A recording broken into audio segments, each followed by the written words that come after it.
Hey everyone, I finished watching the next Wild Force episode. I really liked this one. I've watched it before, but I don't remember liking it as much as I did this time. For whatever reason, I don't know, I really liked this one this time. Anyway, this episode, Never Give Up, is all about Danny and Max, the Blue and Black Rangers. They're, uh, they're reading some tabloid magazine that's talking about this, place nearby that's supposed to be haunted, and they're both excited to go check it out. But then Danny sees this girl from a flower shop that he used to work at, and he has a crush on her. And so he goes over to talk to her and gets distracted, and then hangs out with her the rest of the day, and leaves Max alone. Max has to go up to the haunted place alone, and he's not happy about it. He's bummed out that his best friend can't come with him. And the weird thing, the place that's haunted in, let's see, Turtle Cove is where Wild Force takes place. It's like an old-timey Japanese temple-looking place. Yeah, that's one of the weird things with the Zacker seasons, Wild Force and Samurai, that there's a lot of like Japanese stuff, like overtly Japanese stuff that's just there in America. I'm assuming it's America. Uh, anyway, Max wakes, or he knocks over this pot or something and wakes up the guy who lives in the temple. He comes out, Max runs away, and then the guy is like, dang kids, stay off my lawn, and goes back in, goes to sleep, and just then an org shows up. And I'm not sure if the implication here was supposed to be that the article they were reading earlier that said this place was haunted was talking about the org. Like, was the org already there, or was this a coincidence? Whatever. So anyway, the next day, Danny's trying to apologize to Max about ditching him. Max doesn't want to talk and storms off. Danny tries to talk to Max again, but then suddenly he sees the girl from before and gets distracted and goes off with her. Max goes into the woods and encounters a bunch of orgs, including the Bell Org, and he gets trapped in a giant bell. Yeah, that's the weird thing this org does, is he creates these giant bells to trap people. It's different. Anyway, let's see, Shayla gets, that magic fountain thing warns Shayla about the org. She tells the other rangers about the org, and then let's see. So they go down to the temple because they remembered Max saying that he thought he saw the org there, even though he didn't. Or whatever. Anyway, moving on. I have kind of a headache. It's kind of hard to talk at the same time. Anyway, while the Rangers are going back to the temple, let's see. Danny recalls a moment in the past when Max saved him. It was before Cole had joined the team. They were chasing this org over rooftops, and they suddenly get to this long ledge. They all jump over except Danny. Danny's afraid to jump the ledge. But then Max encourages him, and then Danny, he makes the jump, but then he doesn't make the jump. He misses at the last inch, and then Max grabs him and pulls him back up, saves his life, and then Danny says that they've been best friends ever since. Okay, it's a neat. It was kind of awkward the way it was brought up in the episode, but it's a sweet moment. I like it. So anyway, the Rangers, they get to the temple. They find Max's growl phone on the ground. I can't remember if they actually call it growl phone or not. Also, I kind of wish they just kept them called Gow phones. I thought that was a cooler name than growl phones. That's kind of an awkward mouthful to say. So anyway, let's see. Jindrax and Toxica show up and attack with an army of putrids, and we get some banter between the Rangers and the Orgs, which is actually kind of nice. We learn a little bit about Jindrax and Toxica. Excuse me. Jindrax has a line where he says, "You'll find out why they call me the Master of Swords." Oh, so we learn swords are a thing that he knows. And then there's a part where Alyssa calls Toxica a grandma or something. And then, what was it? I can't remember what Toxica responds with, but it makes it clear that she's self-conscious about her looks, which is a interesting thing for a villain.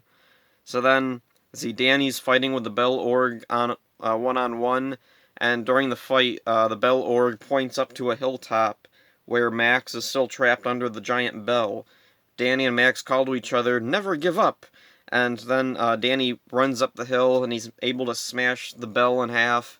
Max escapes, he morphs, and him and Danny do these really cool cooperative moves to defeat the Org. The Rangers form their blaster thing, and let's see, they defeat the Org. Toxca revives it, makes it grow. They call the Zords, and usually this is the part where the episode just kind of drags, because like, okay, yeah, the Zord fight, and for a while now, the Zord fights really haven't felt that impressive. Like, they go by really quick, and it feels like they're just there out of obligation because it's Power Rangers and we need the Zord fight. But this time, the Zord fight's actually kind of creative.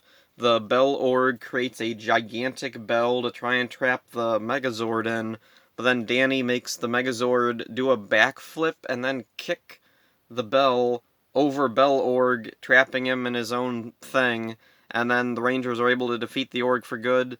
And then, yeah, that was really cool. Definitely the most creative a Megazord fight's been in a while. So then, the next day or later that day, I don't know, Danny is trying to come up with the right words to tell the girl Kendall that he likes her. And he's even written it down on a note, and he's like reciting it to himself. Then she comes over, he wrinkles up the note, he tosses it behind him, and he's like, I wanted to tell you that I really, really like flowers. And he chokes, and he doesn't tell her how he feels, and she's like, oh, well, I really like flowers too. And her response is just awesome. I freaking love it. And you can tell he's bummed out. And one of the really nice things is Kendall, the girl, you can tell she knows what he wants to say, and she's just waiting for him to muster up the courage to say it, but he doesn't do it. And he walks away, and then she sees his paper, she picks it up and reads it and smiles, and it's a really nice ending. So, yeah, it was a really fun episode. Danny and Max genuinely feel like real friends.